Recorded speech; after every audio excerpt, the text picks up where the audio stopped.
Marcus Reyes had swiped that badge through the same reader every morning for 19 months, and never once did he imagine his own wife would be the one to snap it in half. He thought the worst thing that could happen, advantage dynamics, was a missed quarterly target. He didn't know that by the end of that same afternoon, the woman who cut his badge would be sitting in a boardroom watching her company's entire future dissolve because of one phone call he was about to make. Within 72 hours, everything she believed about power, marriage, and who exactly she had been sleeping next to for 6 years would collapse like a building with its foundation quietly removed. If stories about quiet people who refuse to be underestimated speak to you, take a moment now to like this video and subscribe, because what happens to Marcus and his wife is the kind of reversal you'll want to see all the way through. And tell me in the comments where you're watching from. I love knowing who's here. Now let me take you back to the beginning, because to understand how a single number brought an empire to its knees, you have to understand exactly how small they tried to make him feel first. The lobby of Vantage Dynamics was all glass and cold marble, the kind of space designed to make ordinary people feel like they didn't belong. Marcus belonged less than most, or so everyone assumed. He wore a plain gray jacket, carried a worn leather satchel, and greeted the security guards by name. He was, according to the internal directory, a consultant in strategic partnerships, a title vague enough that most employees assumed his wife had invented it to keep him occupied. Diana Vale, the founder and chief executive of Vantage Dynamics, had built the company into a $200 million analytics firm, and she carried that achievement like armor. She had married Marcus 6 years earlier, back when he was quiet and ordinary, and, she believed, permanently beneath her orbit. She had never once asked what he did before they met. She simply assumed there was nothing worth asking about. That morning, Diana stood at the center of the lobby beneath the enormous Vantage logo, surrounded by her senior leadership team and a cluster of investors visiting for the annual partnership review. She was radiant in a tailored charcoal suit, her voice carrying across the marble as she described the company's trajectory. And then Marcus walked in, badge in hand, satchel over his shoulder, and made the mistake of approaching to say good morning. He simply wanted to wish her luck before her presentation. He had, in fact, spent the previous evening quietly reviewing the very numbers she was about to present. Diana's face tightened the moment she saw him. In front of the investors, in front of her chief operating officer and her head of finance, she let out a short, sharp laugh. "Marcus," she said, loud enough for everyone to hear, "we're in the middle of something important. This isn't a place for you to wander through whenever you feel lonely." A few of the executives chuckled, the reflexive laughter of people who had learned that laughing with Diana was safer than not. Marcus stopped walking. He held his good morning behind his teeth and simply nodded, prepared to turn and leave. But Diana wasn't finished. "You know what?" she said, her voice sliding into something colder, more theatrical. "Let's fix this properly." She stepped forward and held out her hand. "Give me the badge, Marcus. It was never really yours. I had it made, so you'd feel included." But feeling included and belonging are two very different things, and I think it's time everyone here understood which one you are. The lobby went quiet. Marcus looked at her, and in his eyes there was no anger, only a strange, weary patience, the look of a man who had been waiting a long time for a moment he hoped would never come. He handed her the badge. And Diana, in a gesture she must have thought looked commanding, snapped the plastic card in half between her manicured fingers and dropped the pieces onto the marble floor. "There," she said, brushing her hands together. "Now you're just a visitor like anyone else. Security can show you out." The investors looked away, uncomfortable. Her chief operating officer, a sharp woman named Priya Anand, stared at the floor. And Diana turned back to her audience, satisfied, ready to resume her presentation, believing she had just demonstrated her authority. She had no idea she had just lit the fuse on her own destruction. What Diana had forgotten, or more accurately, had never bothered to learn, was that the man she had just humiliated on marble tile was not a hobbyist husband kept around for decoration. To understand the size of her mistake, you have to understand who Marcus Reyes actually was, and why a company worth $200 million existed only because he had allowed it to. 6 years earlier, before he met Diana, Marcus had built and sold a data infrastructure firm to a private equity group for a sum that most people would need 3 lifetimes to earn. He had walked away at 34 with a fortune he had no interest in flaunting, and he had done what quiet, careful people often do with quiet, careful money. He invested it. He formed a private capital fund, deliberately unbranded, called Northbridge Holdings, and he let others run the public-facing side while he moved in the background.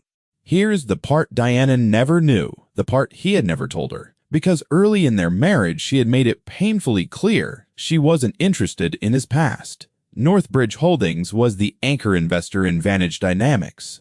Not a minor shareholder, the single largest source of capital keeping the company solvent. When Diana had gone hunting for growth funding 4 years ago, before she and Marcus were even married, she had pitched a dozen firms.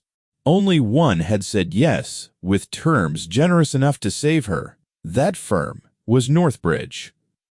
And the man who had personally approved the investment, who had signed off on the structure, who held a controlling interest in the fund that held a controlling stake in her company, was the same man she had just asked security to escort out of the building like an unwanted guest. Marcus had never used it against her. That was the thing about him that Diana had mistaken for weakness. He had kept his involvement invisible on purpose.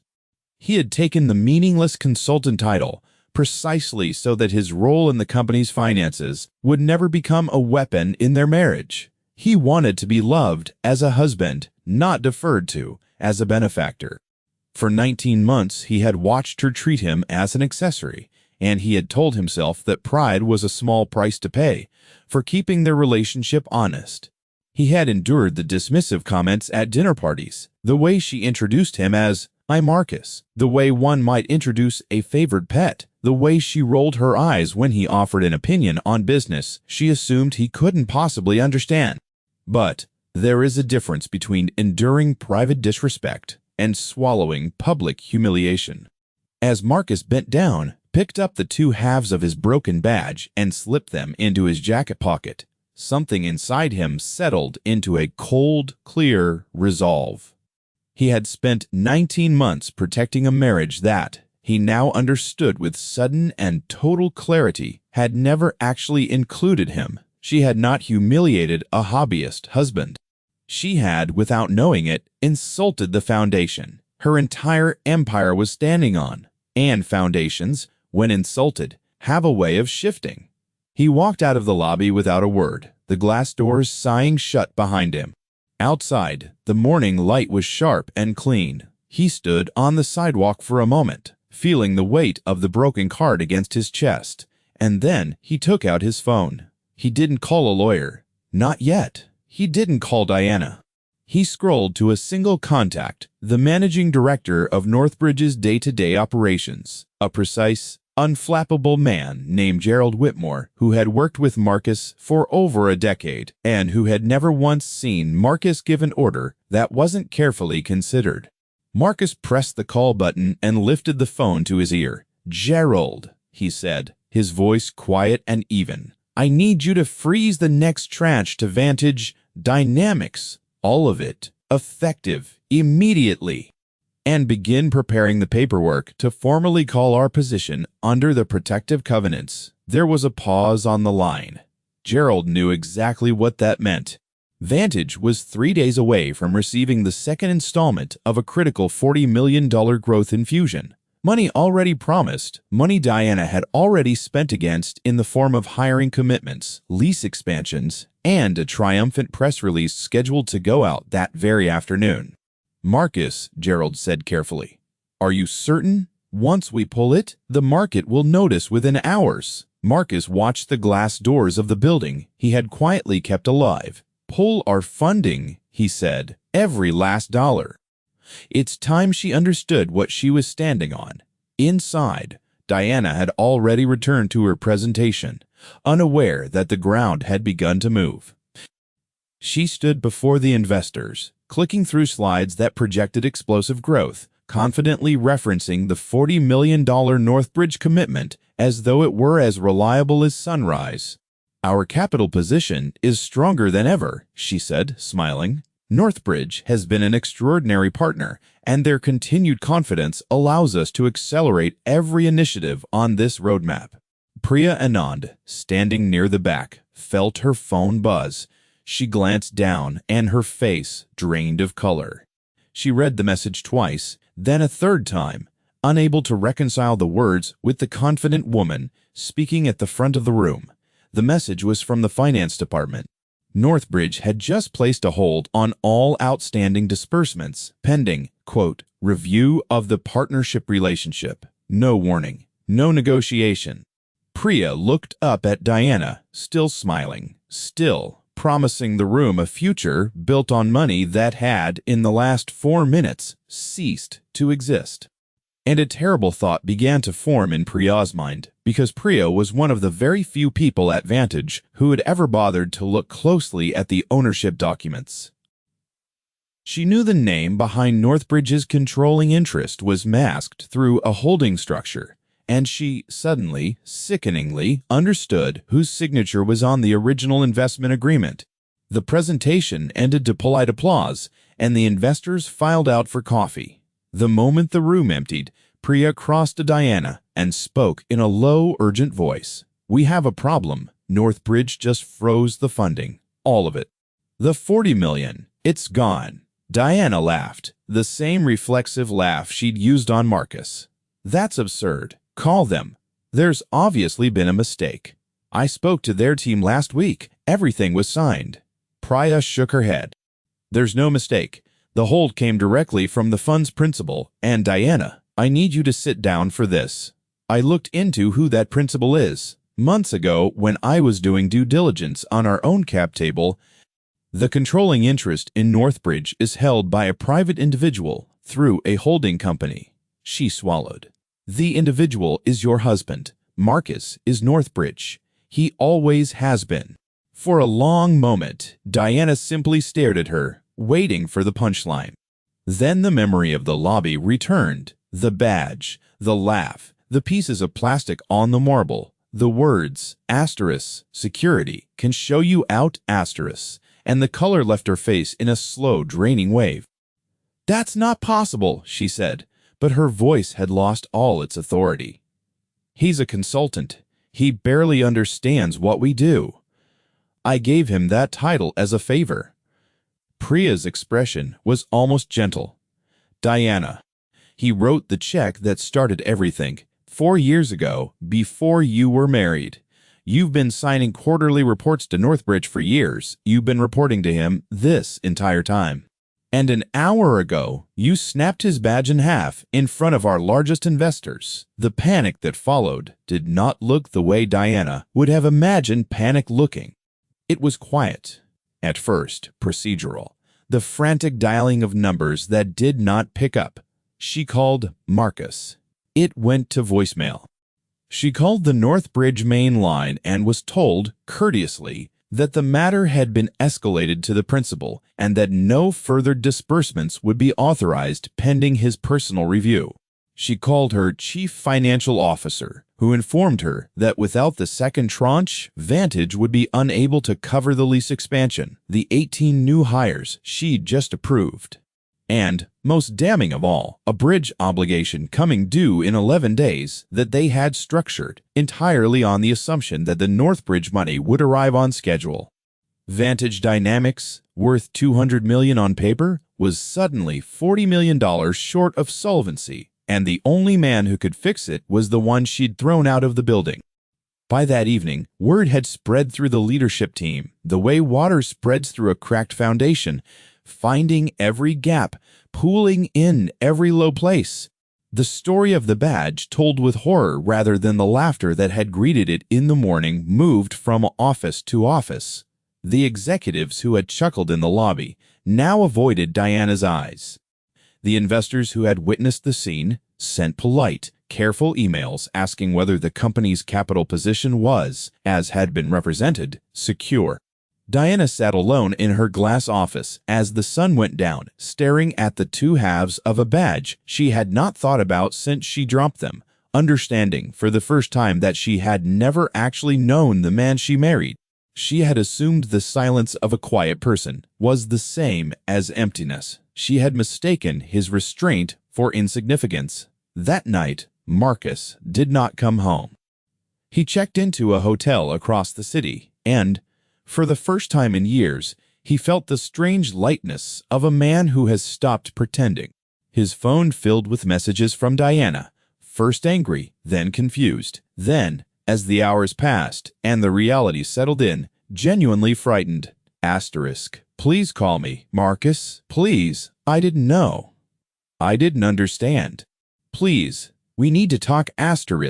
He read each one without responding. He was not being cruel.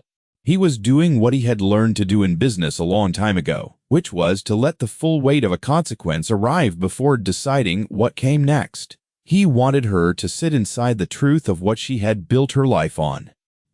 Not to punish her, but so that whatever conversation they eventually had would be an honest one, perhaps the first honest one of their marriage. The next morning, Diana came to the hotel. She had not slept. The polished, commanding executive of the lobby was gone. In her place stood a woman who had spent the night discovering how thin the ground beneath her had always been. Marcus let her in. She stood in the middle of the room, and for a while neither of them spoke. Then she said the only thing that mattered. I'm sorry, not for the funding, not for the company. I'm sorry for who I've been to you. For 6 years. I made you small because it made me feel large, and I never once asked what you'd built or who you were before me, because I was afraid it might be more than me. It was. It was so much more, and I punished you for it, without even knowing it was there. Marcus sat down across from her, and when he spoke, his voice was quiet, the same voice that had said, "Pull our funding into a phone the morning before." I never hid it to trap you, Diana. I hid it because I wanted to know if you could love the person you thought I was, the ordinary one, the consultant, the man you introduced like a coat you'd forgotten to hang up, and you couldn't. That's the thing I needed to understand, not whether I had power over you, whether you'd ever seen me at all. He paused. The company doesn't have to fall. I can restore the funding with one call, the same as I stopped it, with one. But I won't do it for the version of us that existed before yesterday, because that version was never real. If we rebuild anything, we rebuild it as equals. You stop performing power at people, and I stop hiding behind a broken badge. Over the days that followed, the two rebuildings happened at once, and each depended on the other. Marcus restored the Northbridge funding, but on new terms, terms that installed real governance, that required Diana to submit to the same accountability she demanded of everyone below her, that made his role in the company visible at last. Priya Anand, who had told Diana the truth when it would have been easier to stay silent, was promoted, her loyalty rewarded in a way Diana had never before thought to reward anyone. The executives who had laughed in the lobby found that Diana no longer wanted people who laughed on command. She wanted people who would tell her when she was about to snap something in half that she couldn't put back together. The company survived. The bridge obligation was met. The lease expansion went forward. But Vantage Dynamics was not the same company at the end of that month because the woman running it was not the same woman. And Diana was not the same wife. She learned to ask Marcus questions and to listen to the answers. She learned that the man who had let her diminish him for 6 years had done so out of a patience she had mistaken for meekness, and that patience, in the right person, is a far greater strength than the loud authority she had spent her life performing. She kept one thing on her desk from that day forward, the two halves of a broken plastic badge taped together, not as a trophy, but as a reminder. A reminder that she had once looked at the foundation of everything she had and mistaken it for something she could break and throw on the floor. The lesson in all of this is simple, and it is one worth carrying with you. The people who make the least noise are often the ones holding the most weight. Real power rarely needs to announce itself. It can afford to be patient, to be underestimated, to say good morning quietly and mean it.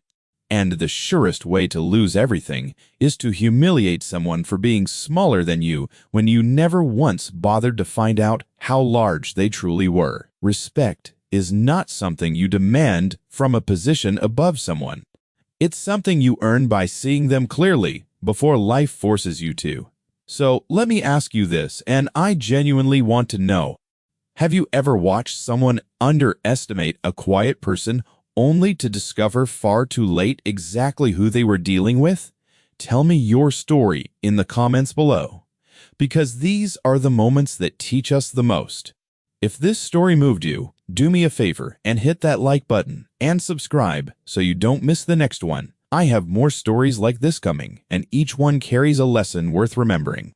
Until then, remember, never mistake someone's silence for their weakness, because the quietest person in the room is very often the one holding the whole thing up.